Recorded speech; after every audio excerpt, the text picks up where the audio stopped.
Bonjour et bienvenue dans ce nouvel épisode du podcast 3 minutes pour entreprendre. Je suis Émilie Attard, je suis formatrice consultante en création et développement d'entreprises et j'ai fondé la communauté des entrepreneurs. Aujourd'hui, je réponds à la question « C'est quoi la Love Money ?» Lorsque l'on a un projet de création ou de développement d'entreprise, la question du financement est une question qui arrive très vite. Dans un des épisodes précédents, on a vu ensemble les différents moyens de financer ton projet entrepreneurial. Aujourd'hui, je vais donc te parler de la Love Money. La Love Money, ce sont des fonds que tu vas mobiliser auprès de tes proches, tes amis, ta famille, bref, les personnes que tu aimes. Dans un plan de financement, ces fonds-là entrent dans la case apport personnel.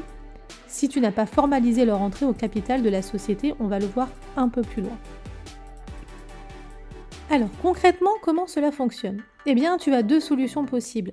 Soit tu ne formalises pas l'apport et disons que tu t'engages verbalement, soit simplement à remercier ton généreux donateur, soit à le rembourser ultérieurement. Cet engagement verbal, tu l'as compris, est juridiquement pas fiable. Mais tu peux également contractualiser cet apport financier en signant par exemple une reconnaissance de dette. Dans ce premier cas, la personne, le proche qui t'a prêté de l'argent, le fait à titre personnel. Il n'y a aucun contrat qui vous lie et la personne ne rentre pas au capital de la société. Mais tu peux également proposer effectivement à une personne de ton entourage, un ami, un membre de ta famille, d'entrer au capital de la société. Il apporte donc un fonds financier au capital de l'entreprise. Il devient ainsi actionnaire au sein de ton entreprise. Dans ce cas-là, juridiquement, votre alliance existe. Regardons maintenant les avantages et les inconvénients de la Love Money. Eh bien, l'avantage principal, c'est que c'est bien plus facile à trouver. C'est quand même beaucoup plus simple d'aller convaincre son oncle, sa tante ou ses parents que d'aller convaincre un business angel par exemple, ou un banquier.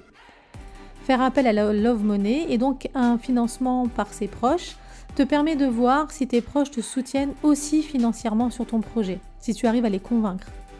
Alors côté inconvénient, il faut quand même noter que les relations avec les amis ou la famille, prêteurs, peuvent s'avérer parfois compliquées.